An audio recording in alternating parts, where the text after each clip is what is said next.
भाई लोग काजल राघवानी अब तरस रही हैं खेसारी लाल यादव के साथ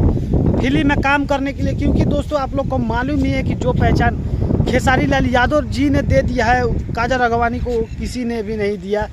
भोजपुरी इंडस्ट्री में उसे कोई भी नहीं जानता था, पर आज के डेट में आज के डेट में छोड़िए दोस्तों, पहले आपको बता दूं कि पहले जितना काजल राघवानी का नाम चलता था खेसारी लाल यादव का के साथ, अब देखिए दोस्तों उतना मार्केट में उसका कोई नाम भी नहीं जानता और उतना नाम भी नहीं चल रहा है, जो कि खेसारी लाल यादव ने उसका इतना नाम ही बना दिया था कि दोस्तों उसका भी मार्केट में नाम काफ़ी अच्छा चलने लग गया था काजल राघवानी का। और दोस्तों बता दूं कि अभी बहुत ही ज़्यादा पछता रही है काजल राघवानी की अब खेसारी लाल यादव के साथ काम करने के लिए बहुत पछता रही हैं, क्योंकि उनको अपना गलती का पछतावा हो चुका है दोस्तों। जो कि आप समझ सकते हो कि खेसारी लाल यादव जिस पर हाथ रख देते हैं तो उसका लाइफ बना देते हैं, जैसे कि आप लोग को मालूम ही है काजल राघवानी को भी बना दिया, तो अब सौम्या पोखरेल को भी, टेटू वाली को भी कितना नाम और फेम मिलवा दिया खेसारी लाल यादव ने।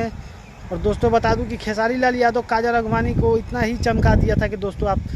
आज के डेट में कितना उसको कोई भी नहीं जानता था, फिर भी आप समझ सकते हो कि कितने लोग उसको अब जानने पहचानने लगे हैं खेसारी लाल यादव के कारण। तो दोस्तों समझ सकते हो दोस्तों कि खेसारी लाल यादव कितने उनको बारे में जितना बोलो उतना कम ही है खेसारी लाल यादव जी के बारे में। तो सोचा कि दोस्तों क्यों ना आप लोग को वीडियो बना के बता दिया जाए। तो दोस्तों वीडियो कैसा लगा कमेंट कीजिएगा जरूर, और वीडियो पसंद आए तो दोस्तों शेयर तो दबा के कीजिएगा दोस्तों, और चैनल पर पहली बार हो तो चैनल को सब्सक्राइब जरूर कीजिएगा दोस्तों। तो मिलते हैं किसी और नए वीडियो में, तो आज के लिए इतने ही। जय हिंद, वंदे मातरम, हर हर महादेव, जय माता दी।